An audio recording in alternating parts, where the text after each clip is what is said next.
Baik, pada kesempatan kali ini saya akan mewawancarai saudara terkait apakah Indonesia sudah menjadi negara kesejahteraan. Kalau menurut saya untuk Indonesia ini masih juga terdapat indeksnya. Kalau Indonesia ini masih cukup setara secara ekonomi, sosial dan juga politik ya mas. Jadi bisa dipastikan juga kalau itu belum cukup sejahtera sebagai sebuah negara seperti itu ya. Mungkin ada pertanyaan lanjutan terkait pertanyaannya mas. Oh itu saja ya. Oke. Baik, sebelumnya Assalamualaikum warahmatullahi wabarakatuh.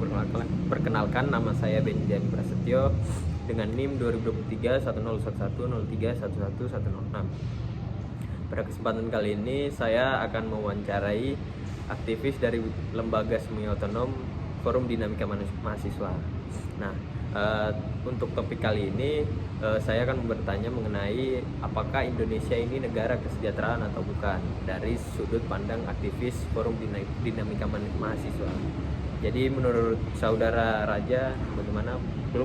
Sebelumnya mohon perkenalkan diri dulu. Oh ya, sebelum perkenalkan nama saya Muhammad Arya Wiraraja, bisa dipanggil Raja. Di sini saya sebagai Ketua LSO Forum Dima atau biasa Forum Dinamika Mahasiswa. Nah, menurut pandangan saya sendiri, tadi pertanyaannya gimana, saudara? Ya, tadi pertanyaannya terkait apakah Indonesia merupakan negara kesejahteraan atau bukan. Nah, kalau ditanya seperti itu, menurut saya untuk kondisi seperti hari ini, saya sebagai aktivis cendekiawan reformis belum bisa mengatakan Indonesia ini negara Kesejahteraan. kesejahteraan.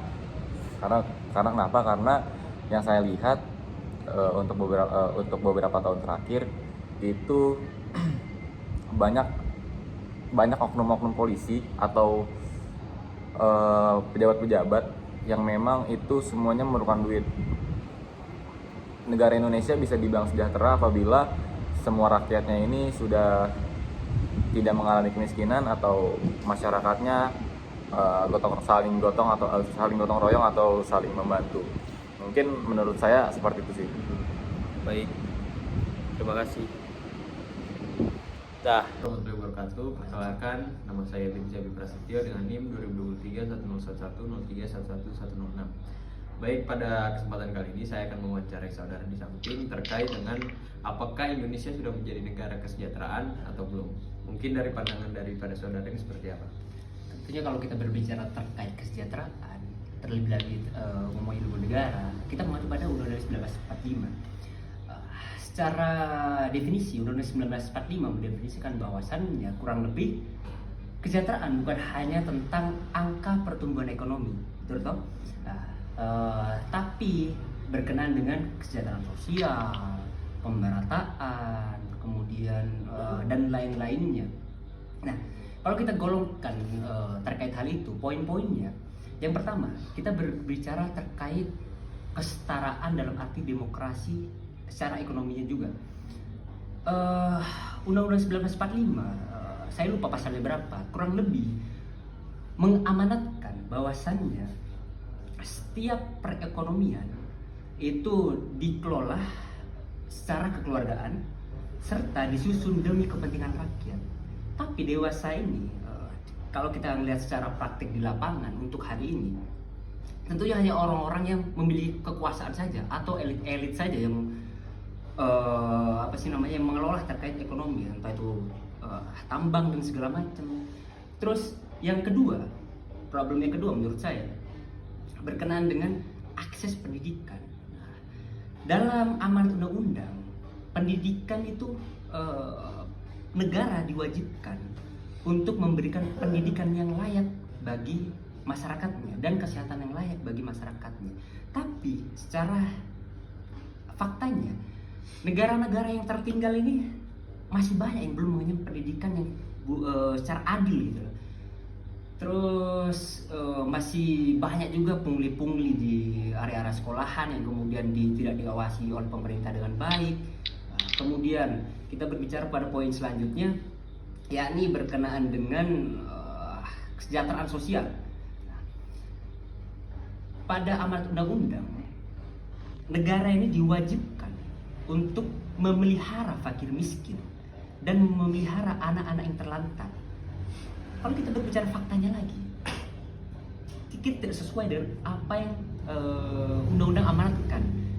Mungkin hanya beberapa poin saja yang dilaksanakan, seperti BPJS. Nah, tapi itu masih belum merata juga. Dan angka menunjukkan bahwasannya angka kemiskinan di kita ini, di Indonesia lebih tepatnya, salah satu yang tertinggi. Dan ini juga masih banyak sekali anak-anak yang terlantar dan segala macam. Nah, kemudian kalau kita tarik dalam kesimpulan, apakah Indonesia ini sudah memenuhi apa yang diamanatkan oleh undang-undang berkaitan dengan kesejahteraan? Tentunya kalau saya ngomong, masih menuju tahapan itu tersendiri, masih menuju tahapan kesejahteraan itu sendiri, atau masih dalam tahapan dicita-citakan. Artinya belum sejahtera secara menyeluruh. Cukup sekian kalau dari saya. Mungkin itu saja wawancara pada kali ini. Wabillahi taufiq wal hidayah. Wassalamualaikum warahmatullahi wabarakatuh. Baik, assalamualaikum warahmatullahi wabarakatuh. Ya, jadi pada kesempatan kali ini saya akan mewawancarai saudara di samping terkait apakah Indonesia sudah menjadi negara kesejahteraan atau belum. Mungkin dari saudara di samping bisa langsung menjelaskan apakah Indonesia ini sudah menjadi negara kesejahteraan atau belum. Kalau berbicara tentang sejahtera berarti semua orang berhak memiliki yang namanya kebebasan dan semua orang berhak mendapatkan apa yang dia inginkan, apalagi di suatu negara ya. Tapi dilihat lagi, kita lihat saja dari hal-hal yang paling kecil lah. Contohnya pada saat kasus yang sedang lagi marak sekarang, apalagi kayak di timur sana. Sebenarnya anak-anak di timur sana tuh bisa dikatakan kalau menurut saya bukan tertinggal, tapi mereka lebih ditinggalkan. Jadi pemerintah lebih mengutamakan atau bisa dibilang lebih melihat yang namanya lebih melihat daerah-daerah yang lebih bisa dijangkau daripada daerah-daerah yang tidak bisa dijangkau oleh mereka. Jadi menurut saya kesejahteraan itu tidak merata untuk di Indonesia, apalagi untuk di negara, apalagi untuk di tahun ini.